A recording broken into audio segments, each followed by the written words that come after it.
Halo semuanya, Joy Manik lagi di sini di dalam vlog yang kedua tentang pemuritan. Ini sebuah seri pemuritan, jangan lupa bisa leave komennya. Tapi kita akan bahas dua hal dalam video ini, yaitu yang pertama adalah salah paham kita tentang pemuritan. Ada banyak orang yang merasa bahwa pemuritan menjadi beban. Kenapa? Karena dia merasa saya aja sendiri sulit untuk memaintain kehidupan kerohanian saya. Lalu bagaimana mungkin saya bisa memuridkan? Tapi apakah kita akan tetap seperti itu, guys? Kita akan melihat dalam video ini. Dan yang kedua adalah kalau saya nggak punya kemampuan tentang pemuritan atau materi apa yang akan saya pakai. Ini menjadi pergumulan yang seringkali juga saya dengar, bagaimana kita sulit untuk meresponi panggilan pemuritan. Bahkan pada waktu kita meresponi panggilan pemuritan, ini tidak lagi menjadi sesuatu yang menyenangkan. Kita kehilangan sukacita, bahkan kita tidak tahu lagi mau dibawa kemana. CG ini, kelompok-kelompok kecil ini, atau mungkin pada waktu kita masuk dalam gereja, ya udah deh, saya datang aja ke gereja, lalu pulang atau ikut kebaktian online tanpa sebuah hati untuk meresponi panggilan Tuhan. Dan hari ini kita akan membahas dua hal ini. Jangan lupa untuk like dan share video ini kepada teman-teman semua, dan juga subscribe channel YouTube ini untuk membantu mendukung pelayanan melalui YouTube channel saya ini. True Faith Always Seeking Understanding, iman yang sejati selalu kami cari sebuah pengertian. Dan kiranya kita boleh belajar bersama-sama untuk menjadi murid Tuhan yang sungguh, dan kemudian kita juga meresponi panggilan pemuritan itu, sehingga ada banyak orang yang boleh mengenal kasih Kristus yang sudah mati menebus dosa kita, bangkit dan naik ke surga, memberi pengharapan yang pasti. Ingat guys, bahwa agama Kristen bukan sekedar agama, tetapi kekristenan mengajarkan sebuah relasi yang intim di dalam Kristus. Silakan menikmati videonya dan jangan lupa kasih komen yang terbaik. I see you guys. Goodbye.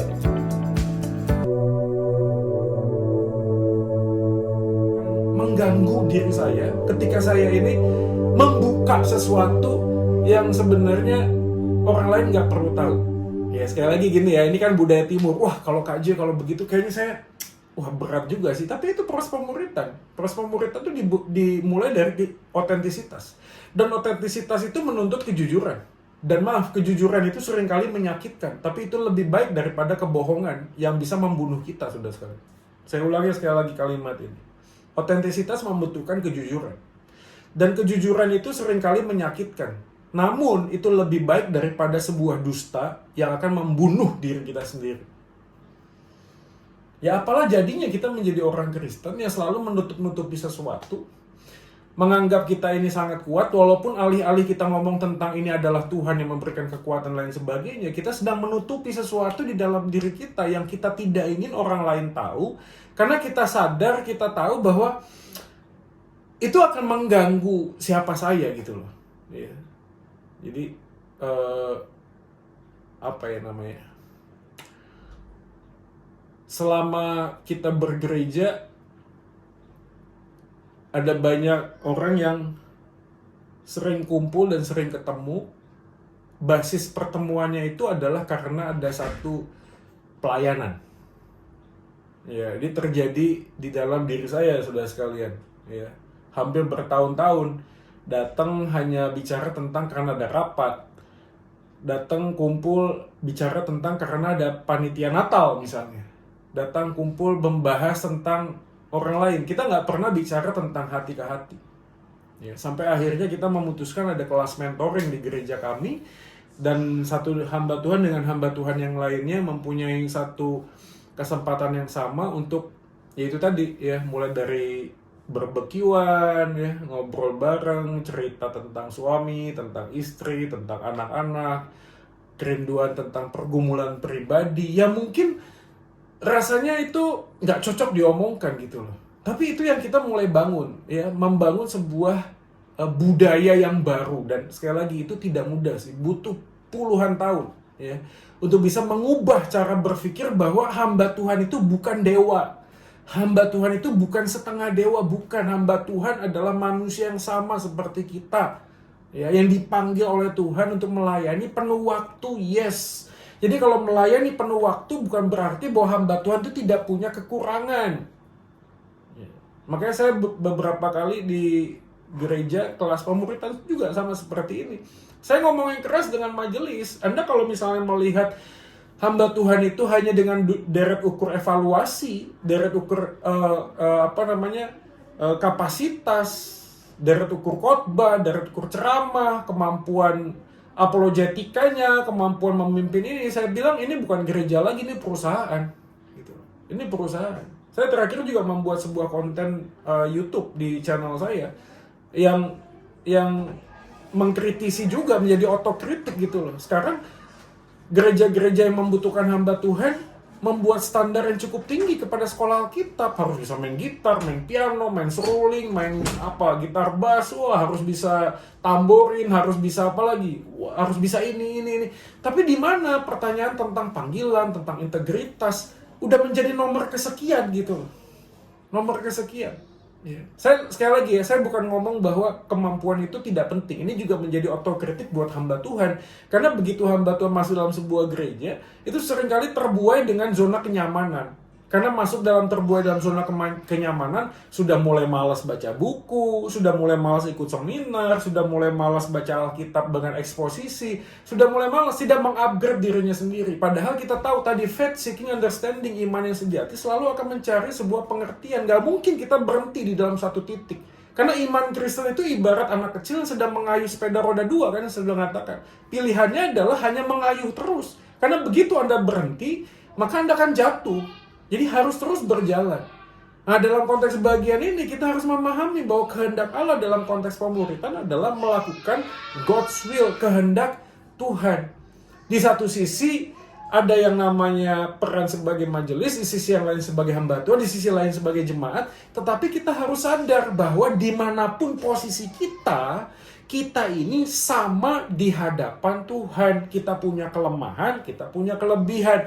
Karena kita punya kelemahan, yuk satu dengan yang lain jangan gosipin, jangan bikin rumor, tapi saling melengkapi, saling mengingatkan, saling menegur.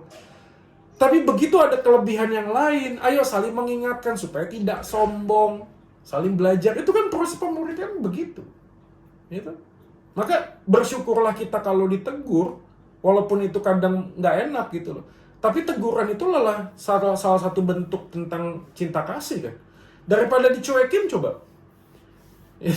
Lebih baik ditegur walaupun tidak enak daripada dicuekin. Karena kalau orang ditegur itu adalah tanda cinta kasih. Ya walaupun dengan motif yang kita nggak tahu ya, apapun itu motifnya. Tapi bagi saya adalah proses pemuritan saling melengkapi, saling mengingatkan, saling menegur. Itu adalah doing God's will. Poin yang kedua adalah dalam proses pemuritan di 2 Timotius 3:15. Ya, Bapak Ibu bisa baca walaupun di mute ya.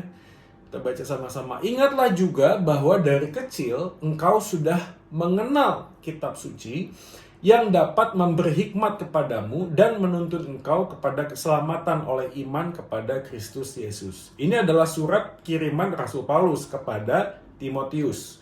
Dan kita harus paham dulu, kenapa kok Paulus menuliskan bagian ini? Kalau lihat dalam konteksnya, itu tidak bisa dipisahkan. Tentang apa? Tentang siapa Timotius.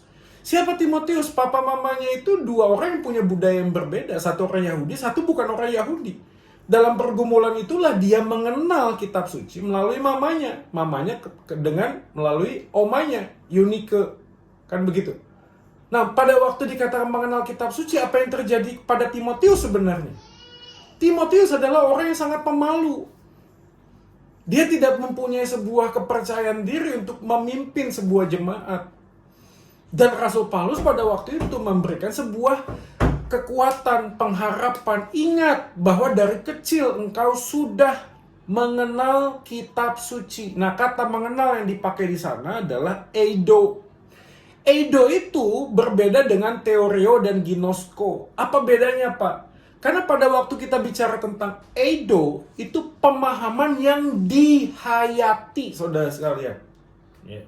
Jadi bukan berhenti di dalam segi kognitif, tetapi penghayatan terhadap apa yang dipengerti dan dipahami.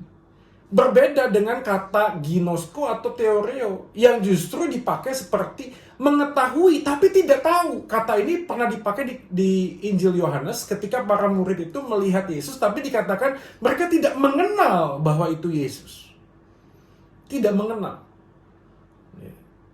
Jadi kalau bicara tentang proses pemuritan, maaf Pak, harus diberitahu bahwa pemuritan yang sejati itu bukan menyelesaikan materi dengan sebuah kelompok pendalaman Alkitab. dan kita mengukur dan mengevaluasi pemuritan itu sudah selesai hanya sebatas karena bukunya sudah habis. Agak gemes saya di sini soalnya ya, karena ada banyak orang yang kemudian berhenti bicara tentang pendalaman Alkitab itu dalam isu-isu penting. Saya bukan ngomong itu sekali lagi tidak penting, itu sangat penting. Saya lihat misalnya Perkantas tuh bagus tuh, ada P1, P2 kalau nggak salah ya. Ada buku tentang mengenal tentang Yesus, mengenal tentang Alkitab, mengenal tentang Roh Kudus, mengenal. That's good gitu loh. Tapi jangan sampai juga kita lupa bahwa we are the delivery system. Kita adalah penyampai sistem itu tuh bukan ada di buku, tetapi ada di dalam hidup. Apa yang kuucapkan itu adalah apa yang kuhidupi. Makanya sekali lagi kalau kita poinnya tentang memberitakan Injil, poin yang lebih penting dari pemberitaan Injil adalah menghidupi Injil, saudara sekalian. Karena untuk apa kita memberitakan Injil kalau kita tidak menghidupi Injil itu tersebut? Untuk apa? Maka poinnya adalah kita menghidupi Injil. Karena kita menghidupi Injil, muncullah ekspresi sukacita. Karena kita sudah dicintai, dikasih oleh Kristus yang begitu sangat ajaib, mencintai kita dengan habis-habisan. Maka kita mau dan rindu untuk membagikan apa yang pernah aku alami dalam perjalanan bersama dengan Kristus. Maka kelemahan jemaat sekalian apa sih sebenarnya? Bukan pengetahuan. Kalau kita disuruh menghafal tentang apa itu Injil, kita bisa kok. Manusia yang berdosa tidak mungkin bisa menyelamatkan dirinya sendiri. Tetapi anugerah Allah itu begitu sangat luar biasa. Dia mengutus anaknya yang tunggal untuk menebus dosa manusia. Lalu dia bangkit naik ke surga. Kubur kosong memberikan sebuah bukti bahwa kalau dia hidup, aku pun akan hidup. Dan kehidupan kekal dapat diterima dengan iman. Iman yang tahu, percaya. Kita bisa menghafal itu semua gitu loh. Bisa. Tetapi pertanyaannya adalah, apakah Injil itu hanya bicara tentang kehidupan setelah kematian? Jawabannya no. Hidup kekal itu bukan bicara nanti, tapi bicara hari ini sampai nanti. Hari ini apa? Ketika aku hidup bersama dengan Kristus, hari ini, besok, minggu depan, bulan depan, tahun depan, aku hidup di dalam Kristus dan bersama dengan Kristus. Sehingga tidak akan pernah mungkin kalau kita ini hidup di dalam Kristus, tapi kita tidak pernah mengalami Kristus. Yang mengalami Kristus.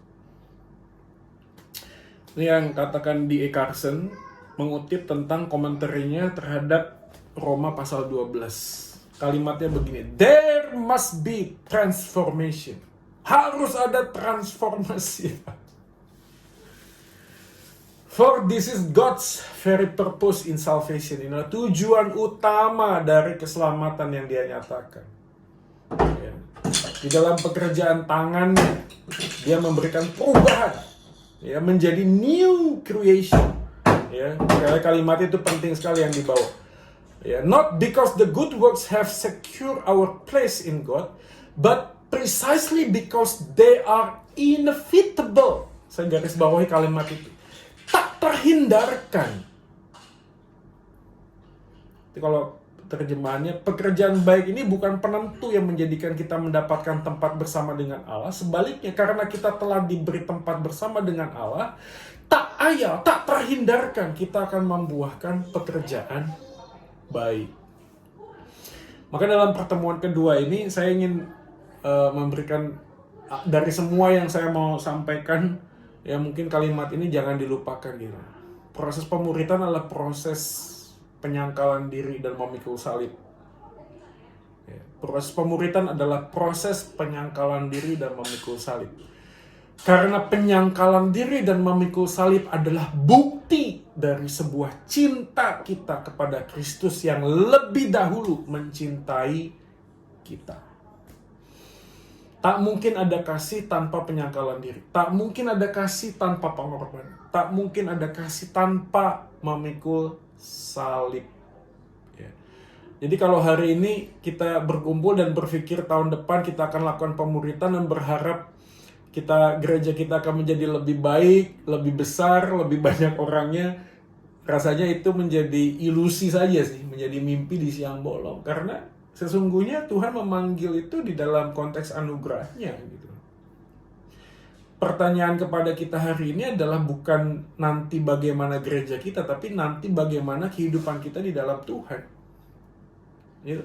Oleh karena itulah ini yang menjadi prinsip di dalam Alkitab kan, coram Deo.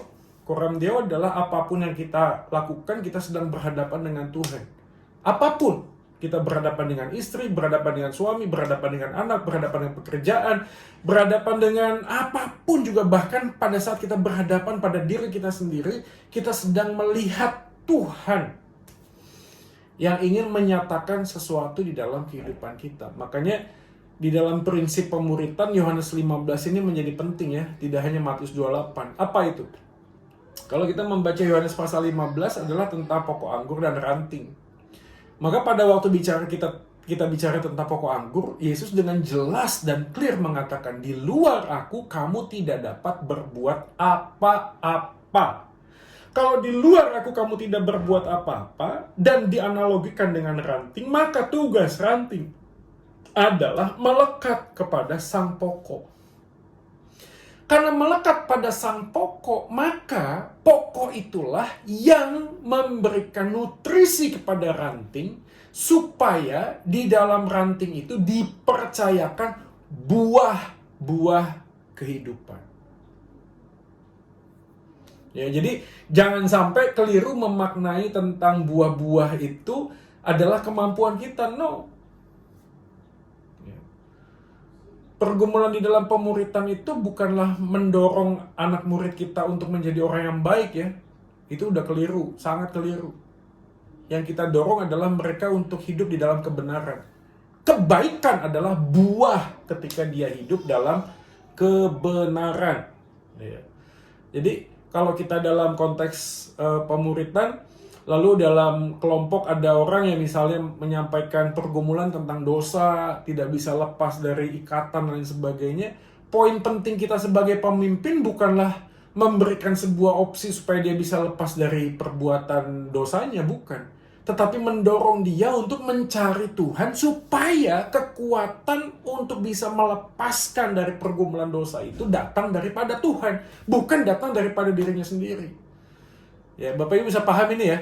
Ya, ini penting sekali ya, saudara sekalian ya. Jadi proses pemuritan itu didasarkan pada kekuatan Injil Kristus. Ya, bukan kepada kekuatan diri sendiri.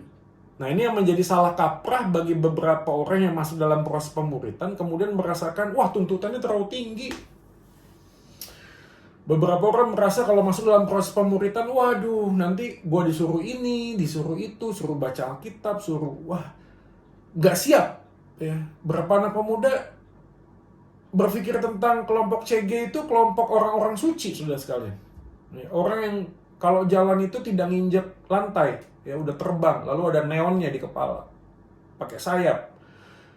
Nggak begitu, justru kita harus memberikan sebuah gambaran bahwa di dalam kelompok pemuritan, dalam proses pemuritan, kita adalah manusia yang berdosa yang hanya bisa hidup dan lepas dari kekuatan kuasa dosa ketika kita bergantung, bersandar sepenuhnya kepada sang pokok tersebut.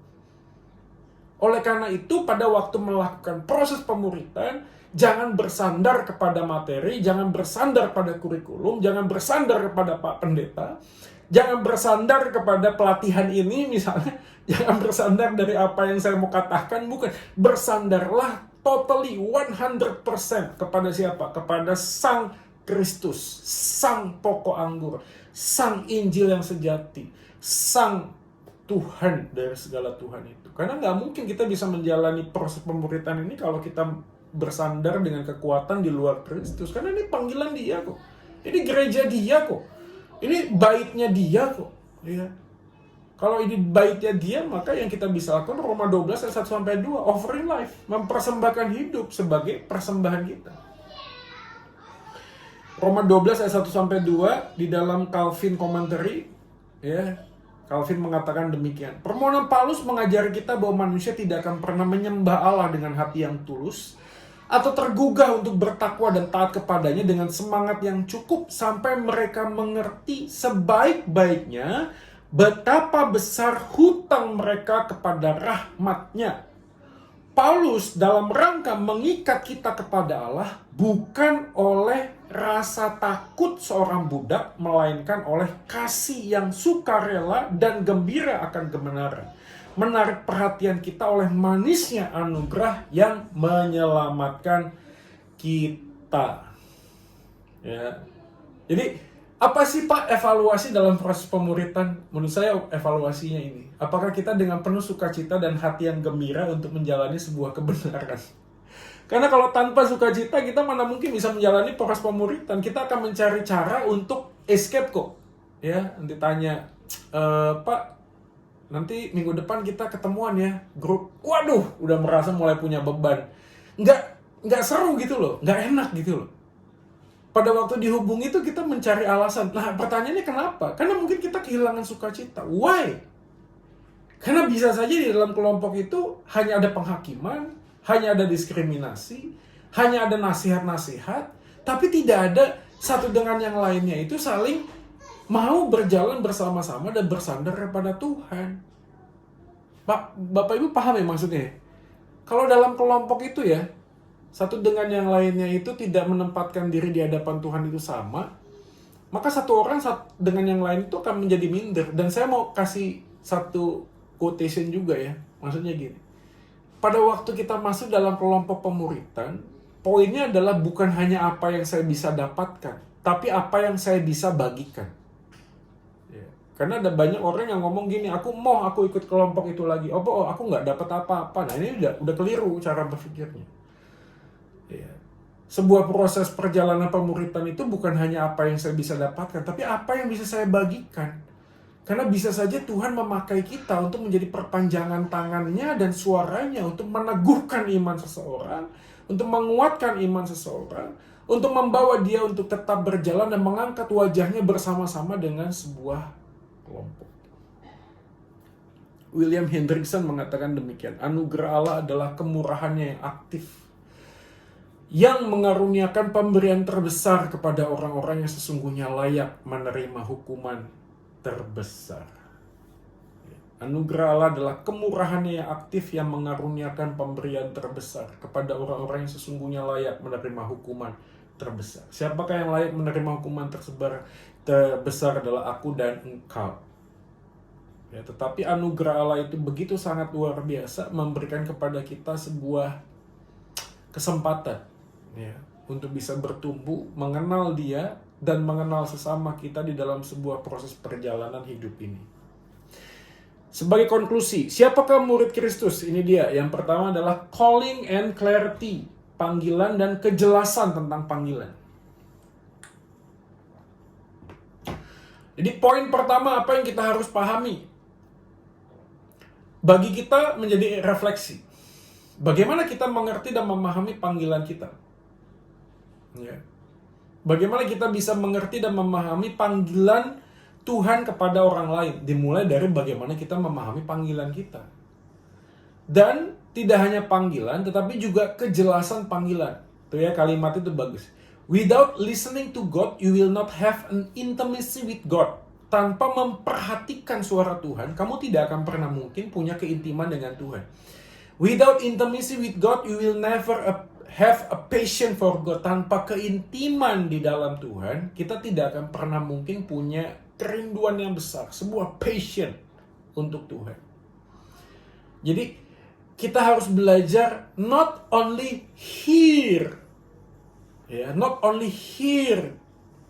the voice of the word, tapi juga listening to what He want. Ya, bedanya ya. Tidak hanya mendengar suara Tuhan. Nah, ini mendengar suara Tuhan ini bisa macam-macam. Kita kebaktian, baca Alkitab satu, kita mendengar. Tapi poinnya bukan hanya mendengar, tapi kita membutuhkan memperhatikan. Jadi kalau memperhatikan, pertanyaannya menjadi dua. Apa yang Tuhan ingin katakan kepada saya secara pribadi, atau apa yang Tuhan ingin katakan kepada orang lain melalui saya. Makanya firman gak akan pernah kembali dengan sia-sia, kan begitu. Jadi memastikan panggilan kita, memastikan panggilan Bapak Ibu sekalian nih ada di sini nih. 27 orang. Kita harus punya panggilan yang jelas dulu. Ya jangan sampai kita ini maaf ya kumpul di sini, ketemu di sini malam hari ini karena ya dipanggil Pak Bambang gitu, bukan dipanggil Tuhan.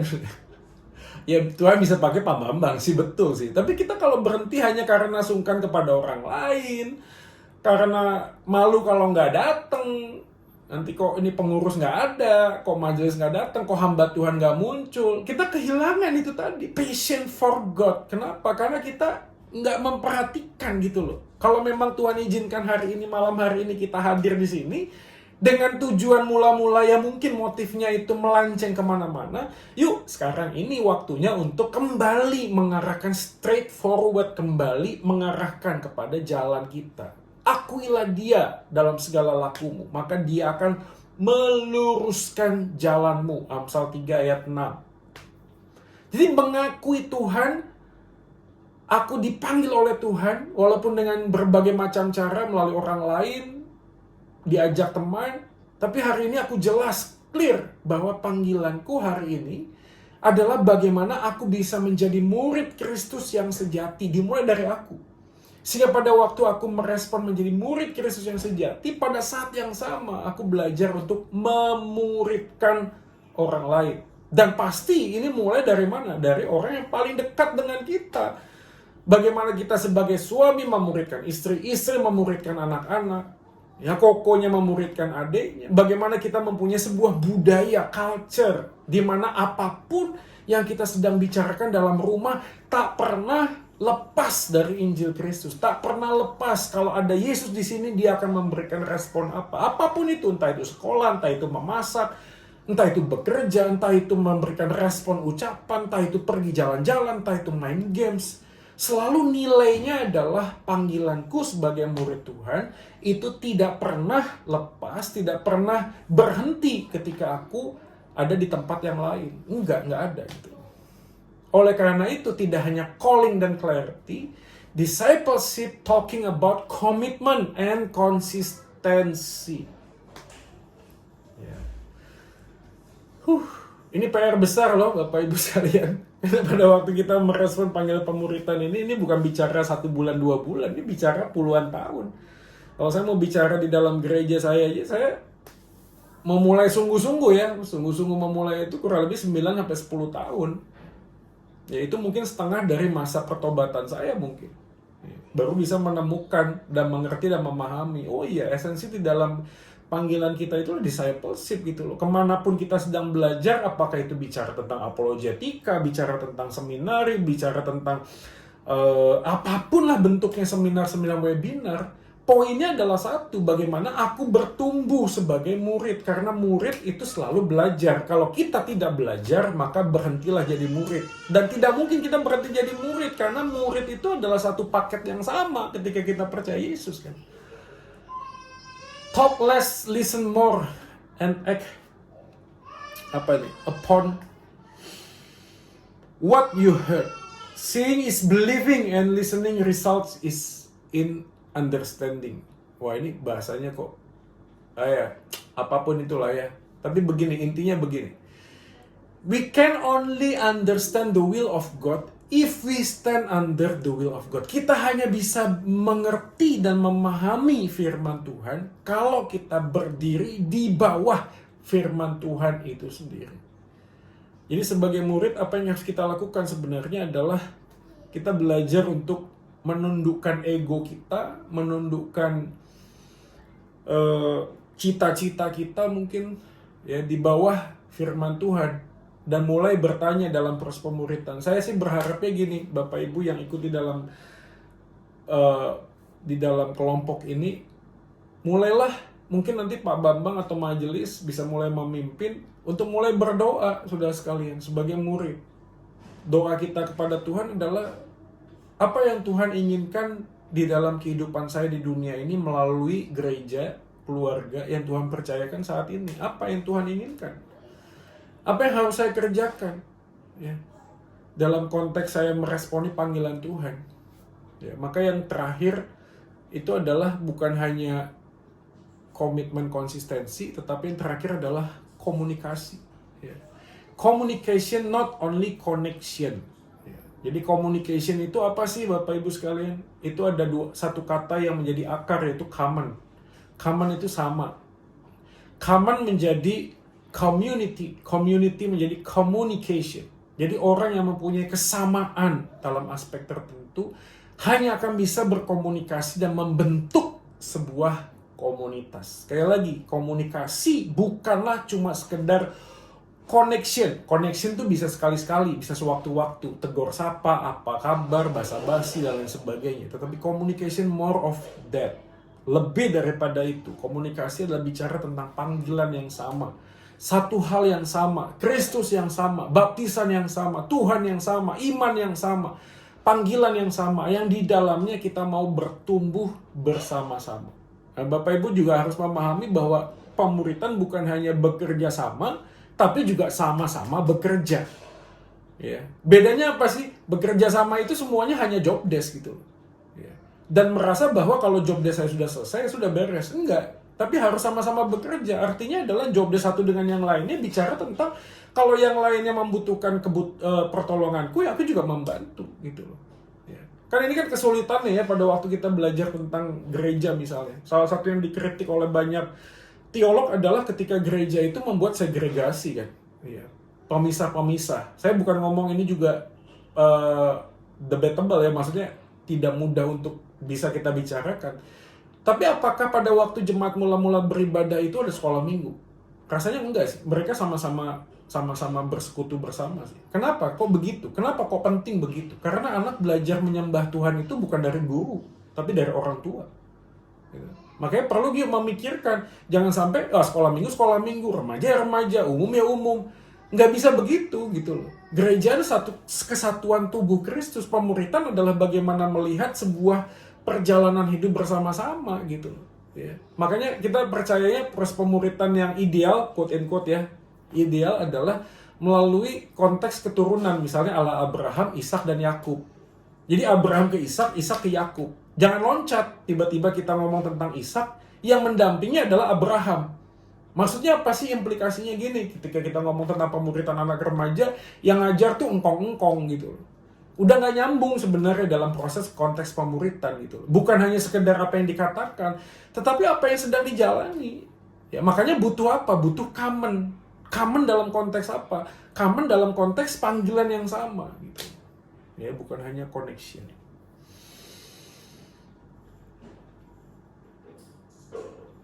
Oke, jadi ini kesimpulannya saudara sekalian ya, sebelum nanti tanya jawab.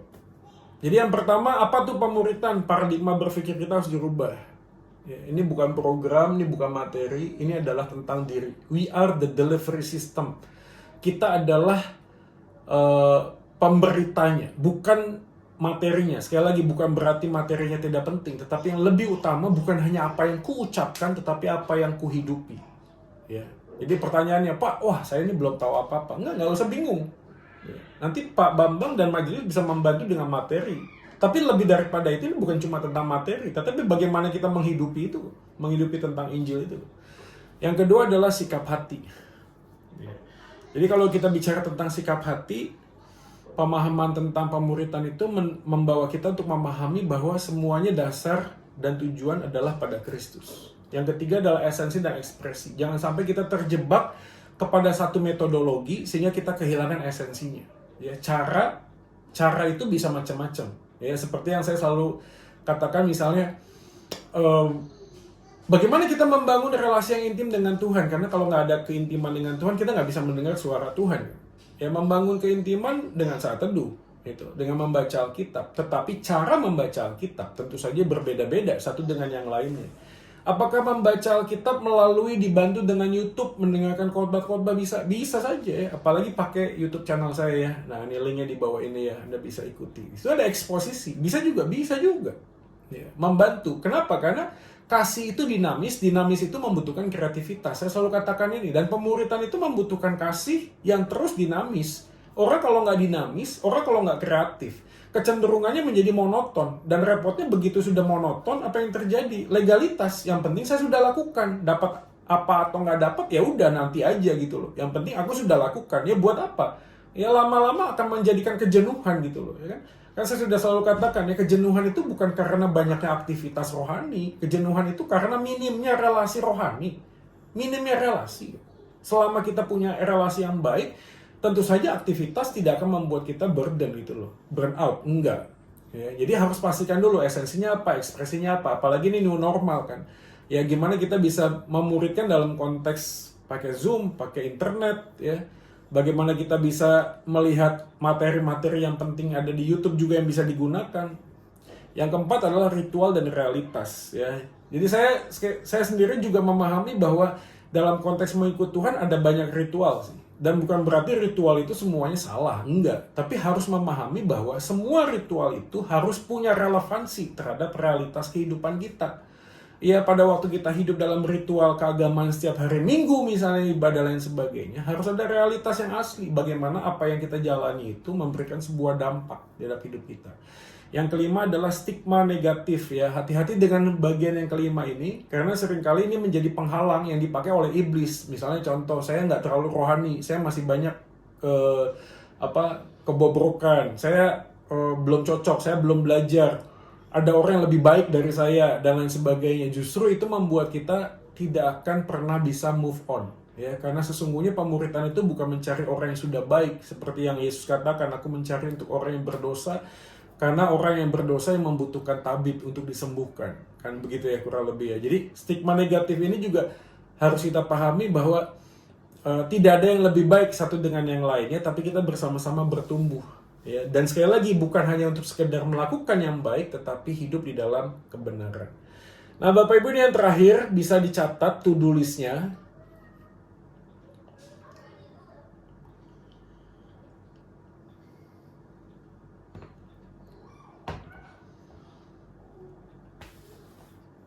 Dari 5 penjelasan di atas, 5 tadi paradigma berpikir, sikap hati, esensi, dan ekspresi ritual dan realitas stigma negatif. Ini harusnya diskusi ya. Cuma nanti dicatat saja. Nanti mungkin Bapak Ibu bisa memikirkan cara diskusinya bagaimana. Oke, yang berikutnya adalah ingat dan renungkan waktu dan tempat terbaik. Nah ini dalam konteks saat teduh sebenarnya. Gimana kita bisa memahami keintiman bersama dengan Tuhan pada waktu diri kita sendiri belajar menjadi murid ya. Jadi saya memberikan sebuah tips yaitu 3M. Ya di dalam saat teduh main resources-nya harus sama dan harus ada, yaitu Alkitab. Oke, ini penting. Jadi apa sih pemuridan? Apakah ada unsur yang lain? Bisa. Tapi yang tidak ada adalah Alkitab. Karena itu sumber makanan kita sebenarnya. Yang kedua adalah my personality. Ya, ini kepribadian kita. Maksudnya apa sih kepribadian? Gini loh, ada orang itu yang memang kuat di hearing tapi nggak kuat di visual, atau sebaliknya ada kuat di visual, nggak kuat di hearing. Nah, beberapa macam Alkitab itu sekarang ada pakai Bible Voices, jadi ada suaranya. Ya. Jadi kita bisa mendengar, atau mungkin beberapa anak pemuda pakai aplikasi YouVersion. Yaitu menolong dan membantu kita. Itu ada tema-tema tertentu yang bisa digunakan, dan itu membuat kita tuh kayak ada daily goals atau weekly goals ya. Nah itu penting sekali ya. Atau mungkin bisa juga pakai seperti saya, yaitu membuat jurnal. Kalau Anda pakai iOS, aplikasinya pakai Apple, bisa download, ada namanya aplikasinya Day One ya. Ini maaf karena di sini saya nggak bisa nunjukin. Nah itu menuliskan dan mencatat jurnal, apa yang kita dapatkan, apa yang Tuhan katakan kepada kita. Ya. Yang ketiga adalah metodologi. Nah metodologi ini sekali lagi Bapak Ibu sekalian, ini juga bisa macam-macam sih metodologinya gitu loh. Yang pasti adalah akhiri dengan sebuah tindakan reflektif seperti pengakuan dosa, ucapan syukur, atau sebuah permohonan. Ya, jadi itu udah pasti ada, tetapi caranya itu bisa macam-macam. Misalnya saya agak kurang bagus kalau nulis di kertas. Jadi saya nggak nulis di kertas, saya nulis di handphone. Ya. Metodologi ini menolong dan membantu saya karena saya menggunakan hashtag misalnya ya, tagar. Supaya apa? Supaya saya mudah untuk mendapatkan apa yang saya sekiranya mungkin, misalnya gini, Tuhan ngomong sesuatu tentang saya, tentang sesuatu kepada saya hari ini, tetapi itu justru terjadinya itu 3 hari atau 4 hari kemudian. Nah, saya bisa dengan mudah untuk kembali ke jurnal saya dan mengingat apa yang Tuhan katakan 3 atau 4 hari sebelumnya. Atau, misalnya dalam pelayanan ada sesuatu yang memang Tuhan ingin katakan kepada orang lain, tetapi saya tidak punya catatannya, maka mencatat itu sangat penting. ya.